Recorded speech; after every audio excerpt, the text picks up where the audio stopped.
नमस्कार बंधुगण, जय गुरुदेव। चलतु आज भिडियोटी को आरंभ करवा। बंधुगण, आपण जानिथिबे आपणक जीवन रे जहाँ भी किछि परिवर्तन हेउछि ना कहीं से सबु आपणकर कुंडली रे थिबा ग्रह मानकर चलन उपरे निर्भर करिथाय। केतेबेले कुंडली रे ग्रह मानकर चलन स्थिति जदि भल रही थाए तेबे जीवन रे आपणकर सबु किछि ठीक ठाक चली थाए। जदि कुंडली रे ग्रह मानकर स्थिति किछि ना किछि बिगड़ी जाई थाए ना तेबे आपणक जीवन रे विभिन्न प्रकार समस्यार सम्मुखीन हेबाक पड़िथाए। तेबे ग्रह मानकर चलन दृष्टिरु एभली किछि संजोग हेबाक जाउछि जहा फଳରେ प्रभु श्री शनिदेवଙ୍କ कृपारु आपणक पई आसंता 33 वर्ष पर्यंत आपण मालामाल हेबाक जाउछंती। तेबे सही अत्यंत सौभाग्यशाली बा अत्यंत भाग्यशाली राशि किए से विषय जानिबा पूर्वरु प्रथमे आम चैनल को सब्सक्राइब करंतु एवं पाखरे आसुथवा बेल आइकन को प्रेस करंतु। ता सहित कमेंट बॉक्स रे सहृदय रे जय श्री शनिदेव निहाती लिखंतु। देखिबे प्रभु श्री शनिदेव आपनको मध्य बहुत सारा कृपा करिवे। ता सहित आम भिडियोटी को शेष पर्यंत निहाती देखंतु, कारण शेष रे ही हमें आपनको किछि टिप्स देबु जो टिप्स आपनको पई बहुत उपकारी रहिबो। तेबे चलंतु भिडियोटी को आरंभ करिबा।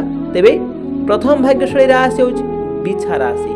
बिछा राशि व्यक्ति विशेषको उपरे आगामी 33 वर्ष पर्यंत तांकर आगामी समय बहुत भल रहबाक जाउछि। सरकारी एवं कोर्ट कचेरी कार्य जो माने दौड़ दौड़ी थकी जाइथिले तांकू एबेठारु मुक्ति मिलिबाक जाउछि। संतान मानक ठारु आपनकर पाठ पढ़ा नै जो अधिक व्यस्त विव्रत होई पडुथिले आपण माने आपनकर आगामी समय रे आपनकर संतान मानक ठारु भल पाठ पढिबाक जाउछंती। कार्य क्षेत्र आपनकर भल अनुभव हेबाक जाउछि। परिवार रे आपनकर शांतिर माहौल लागि रहि जबाक जाउछि। आपनकर आमदनी आस्ते आस्ते बहुत धीरे धीरे वृद्धि हेबाक जाउछि। दीर्घ अंधरे जो माने बेरोजगार थिले तांको तांकर मन मुताबक चाकरी मध्ये मिलिबाक जाउछि। जो माने चाकरी पाइथिले तांकर से चाकरी रे प्रमोशन मध्ये हेबाक जाउछि। जो मानकर दीर्घ अंधरी विवाह हेउनथला तांकर आगामी दिन रे खूब शीघ्र विवाह मध्ये हेबाक जाउछि। आपनकर जीवन साथी आपनक प्रति बहुत भल रहिबाक जाउछि बा बहुत लॉयल रहिबाक जाउछि। प्रीवियस दिन रे आपण जो कर्म करथिले से कर्मर फल प्रभु श्री शनिदेव कर्मफल दाता आपनकु देबाक जाउछंती। आपनकर कर्म आपनक पई बहुत मूल्यवान रखिबाक जाउछि। मने रखंतु दर्शक बंधु, आपण कोनोसी गरीबों को केबे भी भूल रे मध्य आपण अणदेखा करंतु नाही। एहा आपनक पई जदि एहा करूचंती अणदेखा करूचंती तेबे एहा आपनक पई बहुत नेगेटिव बा बहुत आपण पछकु नै जिवार संभावना बहुत रहुची। दया करी आपण केबे भी कोनोसी गरीब लोकन को आपण अणदेखा करिवे नाही। तेबे द्वितीय भाग्यशाली राशि होछि मिथुन राशि। मिथुन राशि रे व्यक्ति विशेषଙ୍କ उपरे आपणकर शनिदेवଙ୍କର बहुत कृपा रहिबाक जाउछि। आपणको आपणको द्वारा करा दिथवा कठिन परिश्रमर फल आपणको खूब शीघ्र मिलिबाक जाउछि। कार्य क्षेत्र रे आपणकर भल प्रभाव रहिबाक जाउछि। जो माने बिजनेस करथुले से तांकर बिजनेस रे भल लाभ करिबाक जाउछंती।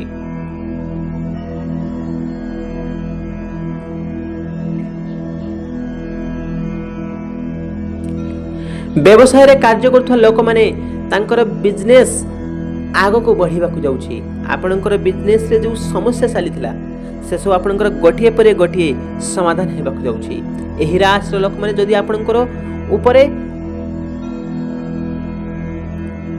मिथुन राशि व्यक्ति विशेषकर जो माने व्यक्ति अछंती से माने तांकर निज कथा ऊपरे नियंत्रण रखिबा आवश्यक। अजथा कोनोसी कथा रे आपण मुंडो खेलांतु नाही, तेबे जाई आपणकर अधिक फायदा हबो। मने रखंतु दर्शक बंधु, अजथा काहा कथारे आपण पसंतु नाही।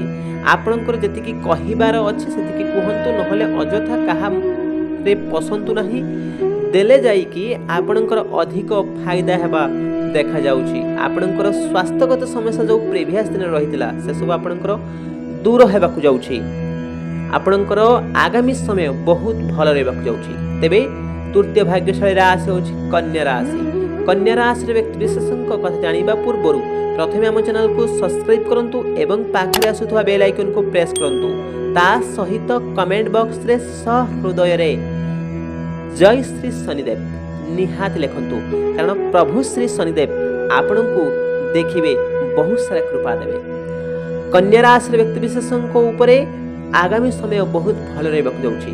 କୌଣସି ଭଲ ସଂସ୍ଥା ତରଫରୁ ଆପଣ ସେଥିରେ କୌଣସି ଟଙ୍କା ବିନିଯୋଗ କରିବା ପାଇଁ ଆପଣଙ୍କର ମନ ଆସିବାକୁ ଯାଉଛି ବା ମନ ଆପଣ ବଳାଇ ମଧ୍ୟ ପାରନ୍ତି। ଆପଣ ସେଥିରେ ଯଦି ଟଙ୍କା ଇନଭେଷ୍ଟ କରୁଛନ୍ତି ତେବେ ଆପଣଙ୍କର ସେଥିରେ ବହୁତ ମାତ୍ରାରେ ସକ୍ସେସ୍ ହେବାର ଯେଉଁ ଚାନ୍ସ ଆପଣଙ୍କର ବହୁତ ଅଧିକ ରହିବ, ଯେଉଁଠାରେ ଆପଣଙ୍କର ଭଲ ଆର୍ଥିକ ଲାଭ ମଧ୍ୟ ବାହାରିବ।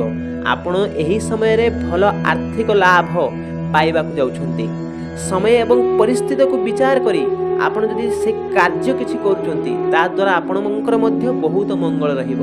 ପ୍ରିଭିୟସ୍ ଦିନରେ ଆପଣ ଯେଉଁ ଅଟକି ରହିଥିଲେ ସବୁ କାମ ସେସବୁ ଆପଣଙ୍କର ସୁରୁଖୁରୁରେ ଆଗକୁ ବଢ଼ିବାକୁ ଯାଉଛି।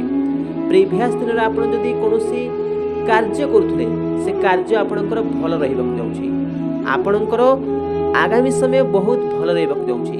ଆପଣଙ୍କର ଯଦି ଇନଭେଷ୍ଟ କରୁଛନ୍ତି କୌଣସି ଭଲ ଜାଗାରେ ତେବେ ଆପଣଙ୍କର ଭଲ ମଧ୍ୟ ରିଟର୍ନ ପାଇପାରିବେ। ଆପଣଙ୍କର ଯେଉଁ କାମ ସବୁ ପେଣ୍ଡିଂ ହେଇ ରହିଥିଲା ସେ ପେଣ୍ଡିଂ କାମ ଆପଣଙ୍କର ଆଗାମୀ ସମୟରେ ବହୁତ ଭଲ ରହିବାକୁ ଯାଉଛି। ଆପଣଙ୍କର ମାନ ସମ୍ମାନ ସମାଜରେ ବୃଦ୍ଧି ପାଇବାକୁ ଯାଉଛି। ଯେଉଁମାନେ ରାଜନୀତି କ୍ଷେତ୍ରରେ କାର୍ଯ୍ୟ କରୁଥିଲେ ତାଙ୍କ ପାଇଁ ସମୟ ବହୁତ ଭଲ ରହିବାକୁ ଯାଉଛି। ଲୋକମାନେ ଆପଣଙ୍କର ବହୁତ ପ୍ରଶଂସା କରିବାକୁ ଯାଉଛନ୍ତି। ପ୍ରିଭିୟସ୍ ଦିନରେ ଆପଣଙ୍କ ପାଇଁ ଯେଉଁ ପେଣ୍ଡିଂ କାମ ସବୁ ରହିଥିଲା ଆପଣଙ୍କର ସେସବୁ ଆପଣଙ୍କର ଆଗାମୀ ଦିନରେ ସେସବୁ ଧୀରେ ଧୀରେ ଆପଣଙ୍କର ସବୁ ସମାଧାନ ହେବାକୁ ଯାଉଛି ବା ସେ କେସ୍ ଗୁଡ଼ିକ ସବୁ କ୍ଲୋଜ୍ ହେବାକୁ ଯାଉଛି। ଯଦି ଆପଣଙ୍କର କୌଣସି କୋର୍ଟ କଚେରୀ ମାମଲା ରହିଥିଲା ସେ କୋର୍ଟ କଚେରୀ ମାମଲା ଆପଣଙ୍କ ସପକ୍ଷରେ ସମାଧାନ ହେବାକୁ ଯାଉଛି।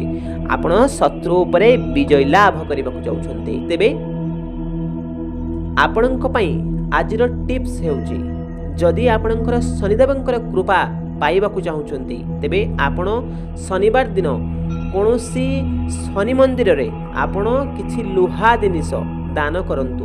ଏହାଦ୍ୱାରା ଆପଣଙ୍କର ବହୁତ ମଙ୍ଗଳ ରହିବ। ତା ସହିତ ଶନିବାର ଦିନ ଆପଣ ଯଦି କୌଣସି ଗରିବ ଲୋକଙ୍କୁ ମଧ୍ୟ କିଛି ଖାଇବାକୁ ଦେଉଛନ୍ତି ନା ଆପଣଙ୍କର ଉପରେ ଶନି ମହାରାଜଙ୍କର ବହୁତ କୃପା ଦୃଷ୍ଟି ରହିବ।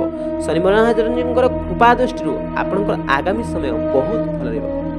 ତେବେ ବନ୍ଧୁଗଣ, ଆମ ଭିଡ଼ିଓଟି ଆପଣଙ୍କୁ କେମିତି ଲାଗିଲା ଆମକୁ କମେଣ୍ଟ ବକ୍ସରେ ନିଶ୍ଚୟ ଜଣାଇବେ